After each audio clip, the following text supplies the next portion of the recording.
अरे हमारे समर्थन में कितनी बार आएंगे शंकराचार्य? सुप्रीम कोर्ट कितने दिन बैठेगा एक ही बात के लिए? एक ही बात के लिए कितने दिन तक सुप्रीम कोर्ट एक ही मुकदमे के लिए बार बार बैठेगा? बताओ। एक बार निर्णय कर दिया, तो जब ये प्रश्न आया तो उन्होंने निर्णय कर दिया। उन्होंने अभिषेक करके वीडियो बनवा दिए, जो परंपरा है उसका निर्वहन कर दिया, और पत्र लिख करके दे दिया कि हम इनको स्थापित कर रहे हैं और इन्हीं को हम शंकराचार्य के रूप में व्यवहार करेंगे, और उसके बाद व्यवहार लगातार कर रहे हैं। और क्या चाहिए? अब आप चाहते हैं कि रोज रोज रोज एक ही मुकदमे को सुने सुप्रीम कोर्ट? क्यों सुने? ये कहाँ का है नियम? आप एक ही मुकदमे पे सुप्रीम कोर्ट के जजों को बैठाइए रोज कि हम अभी नहीं मानते हैं, फिर से एक बार बैठिए, फिर से एक बार बैठिए। होगा? ऐसा तो नहीं होता है। अगर 3 शंकराचार्यों में से एक शंकराचार्य की बात होती तब आप कह सकते थे कि केवल एक ने कहा है, तीनों नहीं बैठे हैं। यहां तो तीनों का वर्डिक्ट आ चुका है, अब किसका आएगा? दृष्टता नहीं, अपराध है ये, गुरुओं की गरिमा में प्रहार है ये, अनुचित हस्तक्षेप की कोशिश है ये। बताइए आप कि सुप्रीम कोर्ट का निर्णय हो जाने के बाद लोअर कोर्ट और हाई कोर्ट का हक है उस पर प्रश्न चिन्ह उठाने का। उसी तरह से शंकराचार्य जी के द्वारा जब निर्णय हो गया, तब उसके बाद किसी मठ मंदिर के महंत को हैसियत है कि वो उस पर प्रश्न चिन्ह उठाए? अगर उठाता है तो वो क्या है? वो सुप्रीम कोर्ट की अवमानना जैसा ही मामला नहीं है? इसका जवाब कैसे दिया? इसका जवाब यही है कि वो अमर्यादित चेष्टा कर रहे हैं। एक बार 2 बार समझाया जाएगा, अन्यथा उन पे कार्रवाई की जाएगी। अनाथ थोड़े है शंकराचार्य पीठ, उनका भी अपना धर्माधिकार है, अपने धर्माधिकार का वो प्रयोग करेंगे। जब तक वो नहीं करते रहे तब तक आपने कुछ भी किया, इसका मतलब यह है कि कभी नहीं होगा। ऐसा कैसे हो सकता है? अगर इस तरह की, चाहे कोई हो, कोई भी सन्यासी हो, शंकराचार्य से ऊपर सनातन धर्म में नहीं है, और जब नहीं है तो उसको शंकराचार्यों के निर्णय देने के पहले बोलने का अधिकार है। लेकिन जब शंकराचार्यों का निर्णय हो गया उसके बाद बोलने का उसको कोई अधिकार नहीं।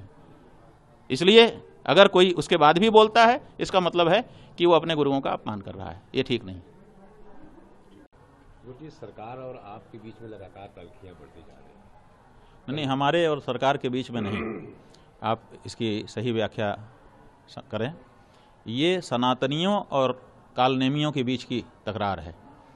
जो शुद्ध सनातनी है, एक पक्ष उनका है, और एक पक्ष उनका है जो बेचही वेद धर्म दुहिले ही, जो धर्म का धंधा करने वाले लोग हैं, धर्म का लाभ कमा करके सत्ता में आने वाले लोग हैं, उनका। ये सच्चे सनातनियों और ढोंगी सनातनियों, कालनेमियों के बीच का झगड़ा है, और ये चल रहा है, और इसको चलना चाहिए। इसलिए चलना चाहिए कि इसी से जनता को पता चलेगा कि उनके बीच में कालनेमी कैसे घुस करके आ गए।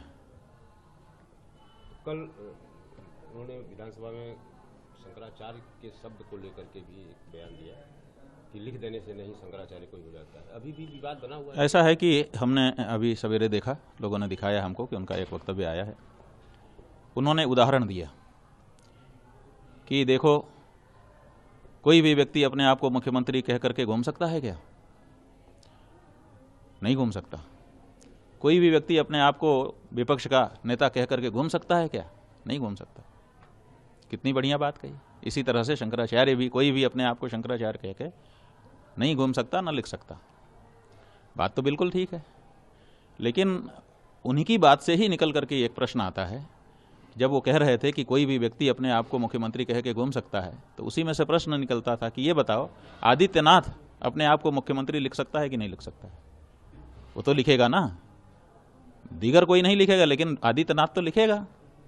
इसी तरह से नेता प्रतिपक्ष कोई नहीं लिख सकता अपने आप को, लेकिन माता प्रसाद तो लिखेंगे कि नहीं लिखेंगे वो भी। तो ऐसी परिस्थिति में कोई भी व्यक्ति अपने आप को शंकराचार्य नहीं लिख सकता, लेकिन जो शंकराचार्य है वो तो लिखेगा ही। उसको आप कैसे रोक दोगे? और दूसरी बात यह है कि उत्तर प्रदेश की सरकार को यह हक कभी रहा ही नहीं कि वो शंकराचार्य बनाए या बिगाड़े। वो शंकराचार्य की मान्यता किसी को दे या कहे कि हम अमान्य घोषित करते हैं। अमान्य घोषित करने का अधिकार उसको होता है जो मान्य करता है, जो नियुक्ति करता है उसी को पद से हटाने का अधिकार होता है। तो आपने नियुक्ति ही नहीं की तो आप क्या किसी को अमान्य करोगे? तो ये अनधिकार चेष्टा है एक मुख्यमंत्री की।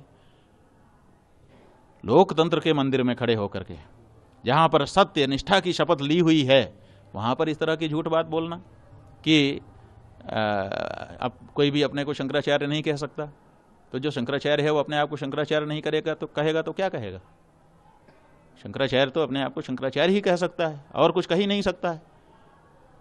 इसलिए अगर वो ये कहना चाहते हैं कि हम जिसको कहेंगे वही शंकराचार्य होगा, जैसे कि इस समय भारतीय जनता पार्टी की नीति बन गई है कि वो अपने धर्माचार्य खुद खड़े कर रहे हैं, जिसको वो कहेंगे कि ये हैं वही शंकराचार्य होगा, वही महामंडलेश्वर होगा, वही सब कुछ होगा, वही धर्माचार्य होगा। और जो जिनको वो नहीं कहेंगे, माने जो सच बोलता होगा उनके अनुरूप ठाकुर सुहाती नहीं बोलता होगा, उनकी हर गलती सही में हाँ मिलाता होगा, वो उनकी दृष्टि से धर्माचार्य होगा। और जो नहीं मिलाता है वो उनकी दृष्टि में धर्माचार्य ही नहीं होगा। तो अभी ऐसी परिस्थिति नहीं बनी है कि भारतीय जनता पार्टी या उसका कोई नेता या कोई मुख्यमंत्री जिसको शंकराचार्य कह देगा वही शंकराचार्य होगा, बाकी कोई शंकराचार्य नहीं होगा। ये थोड़ा ज़्यादा है। मतलब आदित्यनाथ जिस समय बोल रहे हैं उसको देखने से समझ में आता है कि कुछ ज़्यादा ही अपने आप को समझ के बोल रहे हैं, जैसे इस समय भाग्य विधाता वही हो चुके हैं, नीति नियंता वही हो चुके हैं, उनके अलावा अब कोई है ही नहीं। ऐसा नहीं बोलना चाहिए।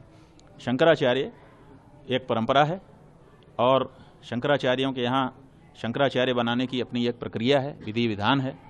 जब एक शंकराचार्य का पद रिक्त होता है तो गुरु निर्देश करता है कि मेरे बाद के लिए गुरु ये होगा।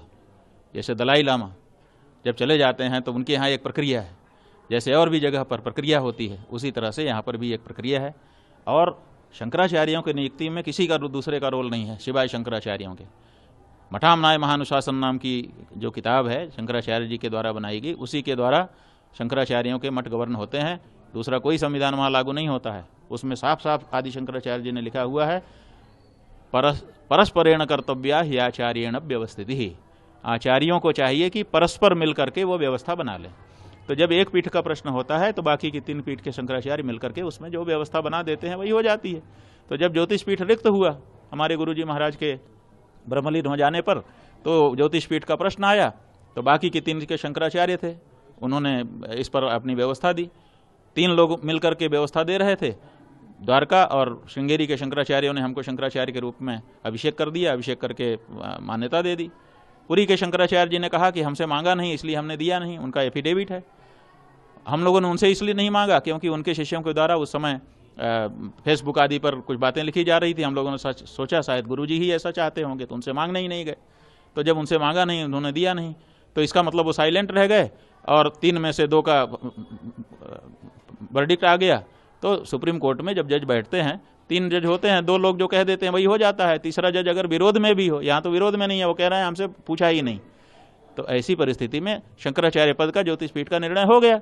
अब इसमें आदित्यनाथ कौन होते हैं, इसमें दूसरा कोई दिगर व्यक्ति कौन होता है जो आकर के प्रश्न खड़ा करे? इसका मतलब कि आप शंकराचार्य परंपरा की जो विधि व्यवस्था है स्थापित, उसमें आप हस्तक्षेप करने का कहीं ना कहीं से प्रयास कर रहे हैं और जनता में भ्रम फैलाने की कोशिश कर रहे हैं। एक मुख्यमंत्री जो संविधान की शपथ लेकर के अपने पद पर बैठा हुआ है, वो सदन में खड़ा होकर के ये कहे, बाहर कहते हैं तो थोड़ा अलग बात रहती है कि भाई कर रहे होंगे, सदन में कहे। देखिए कितने लोग मनुस्मृति के बारे में कितनी बात कहते हैं, हमने किसी के ऊपर एक्शन नहीं लिया, लेकिन जब सदन में खड़े होकर के राहुल गांधी ने मनुस्मृति के बारे में कहा, हमने एक्शन लिया कि नहीं किया? ऐसे ही इन्होंने सदन में खड़े होकर के देश की जनता को, 100 करोड़ सनातनियों को गुमराह करने का प्रयास कल किया कि यह शंकराचार्य नहीं है। आप शंकराचार्य के बारे में भ्रम उत्पन्न कैसे कर सकते हो एक मुख्यमंत्री के रूप में? तो ये अपराध आप कर रहे हो, यह अपराध करने का आपको हक नहीं है। आप बात ऐसी बोल रहे हो लगे कि सिद्धांत रूप से तो ठीक है कि कोई भी नहीं लिख सकता, लेकिन जो शंकराचार्य है वो तो लिखेगा, उसमें कैसे आप प्रश्न चिन्ह उठा रहे हो? उससे कैसे पूछ रहे हो कि तुम सिद्ध करो कि तुम शंकराचार्य हो? यही तो सवाल है। तो ये जो इनके मन में अहंकार आ गया कि जिसको हम कहेंगे वही शंकराचार्य होगा, जिसको हम नहीं कहेंगे वो अब शंकराचार्य ही नहीं रहेगा, ये सनातनियों के साथ, सनातनियों के अधिकार में, सनातनियों की परंपरा में हस्तक्षेप है, जिसे किसी भी दशा में स्वीकार नहीं किया जा सकता। एक बार प्रयागराज में प्रशासन ने भी सवाल उठाया था तो आपने जवाब दे दिया था। भाई हमने जवाब दे दिया। अब शासन उठाया है, उन्होंने कहा कि कोई धार्मिक जवाब। भाई ये धार्मिक जवाब हमने दे दिया ना। हमने क्या कहा, देखिए आपके सुप्रीम कोर्ट में कोलेजियम सिस्टम है, जो सिटिंग जज हैं वही नया जज भरते हैं। ऐसे ही हमारे शंकराचार्यों में 2500 साल से चला आ रहा है कि जब शंकराचार्य का कोई पद वैकेंट होगा तो बाकी के 3 शंकराचार्य मिलकर के उसमें व्यवस्था बना देंगे। उसी दिन निर्णय हो जाता है, एक झटके में निर्णय हो जाता है। उसके बाद क्या है, उसके बाद ये भ्रम फैलाने वाले लोग आ करके तरह तरह के वक्तव्य दे करके जनता में भ्रम फैलाते हैं ये एक बार जब आपने निर्णय कर दिया किसी भी बारे में तो निर्णय हो जाता है, फिर रोज रोज न्यायालय नहीं बैठता है, रोज रोज निर्णय नहीं होता है। तो एक बार जब वो प्रश्न था उस समय निर्णय हो गया, 2 पीठ के शंकराचार्य ने हमारा अभिषेक कर दिया, बहुमत का निर्णय हो गया, खत्म। तीसरी पीठ पुरी के शंकराचार्य जी महाराज का है, उन्होंने साफ एफिडेविट पर कहा है कि हमसे मांगा ही नहीं समर्थन, इसलिए हमने दिया नहीं। तो आप बताइए कहाँ है हमारा 3 शंकराचार्यों में विरोध? और जब 3 शंकराचार्यों में हमारा विरोध नहीं है तो हमारा निर्णय हो चुका। अब इस पर प्रश्न चिन्ह जो उठा रहा है, जो विषय सुप्रीम कोर्ट के द्वारा निर्णित, ये देखिए सनातन धर्म में शंकराचार्य सबसे बड़ा है। तो जब शंकराचार्यों ने कोई निर्णय कर दिया है तो अब ये आदित्यनाथ जैसे लोग जो एक महंत हैं वो उस शंकराचार्यों के निर्णय पे प्रश्न उठाएंगे, सुप्रीम कोर्ट के निर्णय पे लोअर कोर्ट और हाई कोर्ट प्रश्न उठाएगा। जब शंकराचार्यों का किसी मामले में निर्णय हो गया तो किसी पंडित को, किसी विद्वान को, किसी संस्था के अध्यक्ष को, किसी मठ के महंत को अधिकार रहता है? आप बताओ। हिंदू धर्म में जब सर्वोच्च शंकराचार्य हैं और जब शंकराचार्य ने कोई निर्णय कर दिया, माने हिंदू धर्म की सुप्रीम कोर्ट ने जब निर्णय कर दिया, तो किसी मठ मंदिर के महंत को ये अधिकार हो गया कि वो अब शंकराचार्यों के निर्णय पर प्रश्न चिन्ह उठाए? या अनधिकार चेष्टा है? अगर कोई व्यक्ति शंकराचार्यों के निर्णय पर प्रश्न चिन्ह उठाता है तो उसको तो इसी अपराध में बाहर कर देना चाहिए, ये ठीक नहीं है। इसलिए यहां पर शंकराचार्य के बारे में तत्काल निर्णय हो गया, कभी वो बात की नहीं है। आप कहते हैं कि सुप्रीम कोर्ट में फिर किस बात का केस है? अगर ये प्रश्न उठाते हैं, जैसा कि उठा करके भ्रमित करने की कोशिश की जाए, सुप्रीम कोर्ट में ये केस नहीं है कि हम शंकराचार्य हैं कि नहीं। सुप्रीम कोर्ट में ये केस है कि एक व्यक्ति अपने आप को शंकराचार्य कह रहा है, इसको रोका जाए, ये गलत कह रहा है अपने आप को।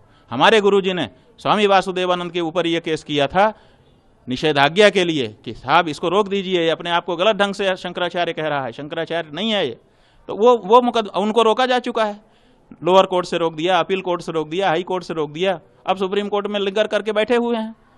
ये केस नहीं है कि हम शंकराचार्य हैं कि नहीं है, केस ये है कि इनको रोक दिया जाए। हमने किया हुआ है उनके ऊपर केस, तो अगर हम फौजदारी कर लेते तो आप सही होता कि जा करके उनको पकड़ करके धक्का मार के कह देते कि चुप, उनका बोर्ड वोर्ड फाड़ देते, ये सही होता? क्या ये भारत के कानून के अनुसार होता? हम तो भारत के कानून के अनुसार फौजदारी ना करके सिविल में गए, कोर्ट से कहा कि ये व्यक्ति अपने आप को गलत कह रहा है, इसको रोक दीजिए। सन 89 में गए और सन 89 से लेकर के आज 2026 हो गया, आज तक आपके भारत की कोर्ट इस बात का निर्णय नहीं कर पाई। इसमें दोष शंकराचार्य जी का है, इसमें दोष तो आपके भारत की कोर्ट का है कि इतना लंबा समय इतने छोटे से प्रश्न के लिए क्यों लगाती है। इसका मतलब है कि भारत की कोर्ट ये चाहती है कि चीजें पड़ी रहें और इस पर निर्णय ना हो पाए। ऐसा तो नहीं होना चाहिए। तो हमारे ऊपर प्रश्न चिन्ह नहीं है, हमारे गुरु जी के ऊपर प्रश्न चिन्ह नहीं था। निर्णीत शंकराचार्य हैं, सदा से अपना कार्य करते चले आए हैं, हम भी आज कर रहे हैं। और ये भ्रम फैलाने वाले लोग जो बीच में आ रहे हैं ये सही नहीं कर रहे हैं, भारत के कानून के अनुसार भी नहीं कर रहे हैं, सनातन धर्म की परंपरा के अनुसार भी सही नहीं कर रहे हैं, और शंकराचार्य जी की जो सर्वोत्तमता है, सर्वोच्चता है, उसका भी अतिक्रमण करने की कोशिश कर रहे हैं। अपने आप को सुपर शंकराचार्य दिखा रहे हैं आदित्यनाथ जैसे लोग, जो कि गलत है।